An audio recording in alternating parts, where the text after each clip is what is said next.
ಒಮ್ಮೆ ನಾರದ ಹಾಗೂ ಶ್ರೀಕೃಷ್ಣನು ಒಂದು ಯಾತ್ರೆಗೆ ನಡೆದರು. ಶ್ರೀಕೃಷ್ಣನು ದಾರಿಯಲ್ಲಿ ನಾನು ಏನೇ ಮಾಡಿದರೂ ಅದಕ್ಕೆ ನಿನ್ನ ಅಭ್ಯಂತರ ಇರಬಾರದು ಎಂಬ ಷರತ್ತಿನೊಂದಿಗೆ ಕರೆದುಕೊಂಡು ಹೋದರು.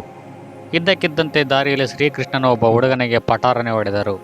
ಆಗ ನಾರದನು, ನೀವು ಇದೇನು ಮಾಡುತ್ತಿದ್ದೀರಿ ಎಂದು ಪ್ರಶ್ನಿಸಿದ. ನಡುವೆ ಮಾತನಾಡಬಾರದು ಎಂಬ ಷರತ್ತಿನೊಂದಿಗೆ ನಿನ್ನನ್ನು ಕರೆತಂದಿದ್ದೇನೆ ಎಂದು ಕರಾರನ್ನು ನೆನಪಿಸಿದನು.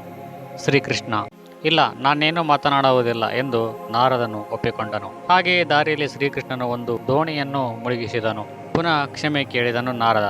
ಇಬ್ಬರು ಒಂದು ಗ್ರಾಮಕ್ಕೆ ಬಂದರು. ಅಲ್ಲೇ ನಿವಾಸಿಗಳು ಇವರನ್ನು ತೀರಾ ಉದಾಸೀನತೆಯಿಂದ ಕಂಡರು. ಊಟಕ್ಕೂ ಕರೆಯಲೇ ಇಲ್ಲ. ಆದರೂ ಶ್ರೀಕೃಷ್ಣನು ಬೇಸರ ಪಡಲಿಲ್ಲ. ಅಲ್ಲೇ ಒಂದು ಗೋಡೆ ಬೀಳುತ್ತಿರುವುದು ಗಮನಕ್ಕೆ ಬಂದಿತು. ಆಗ ಶ್ರೀಕೃಷ್ಣನು ಆ ಗೋಡೆ ಬೀಳುವುದನ್ನು ತಡೆ ಹಿಡಿದನು. ಇದನ್ನು ನೋಡಿದ ನಾರದ, ನನಗೆ ಕೇಳುವ ಅಧಿಕಾರವಂತೂ ಇಲ್ಲ ಎಂದು ತನ್ನ ಮನದಲ್ಲೇ ಅಂದುಕೊಂಡನು. ಈ ಗೋಡೆ ಬೀಳುವುದನ್ನು ತಡೆದದ್ದಕ್ಕೋಸ್ಕರ ಆದರೂ ಕೂಲಿಯನ್ನಾದರೂ ಕೇಳಬಹುದಲ್ಲ, ಇದರಿಂದ ಊಟಕ್ಕೇನಾದರೂ ವ್ಯವಸ್ಥೆ ಮಾಡಿಕೊಳ್ಳಬಹುದಿತ್ತಲ್ಲ ಎಂದು ಪ್ರಶ್ನಿಸಿದನು.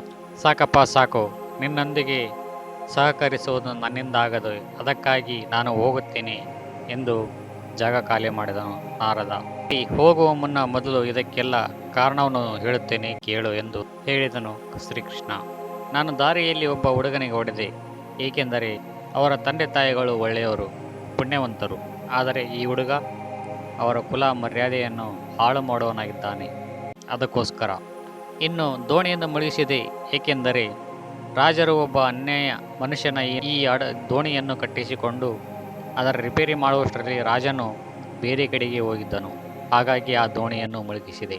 ಇನ್ನು ಗೋಡೆ ಬೀಳುವುದನ್ನು ಯಾಕೆ ತಡೆದೆ ಅನ್ನುವುದಾದರೆ, ಗೋಡೆಯ ಕೆಳಗೆ ಖಜಾನೆ ಇತ್ತು. ಅದರ ಒಡೆಯನು ಒಬ್ಬ ಅನಾಥ ಬಾಲಕ.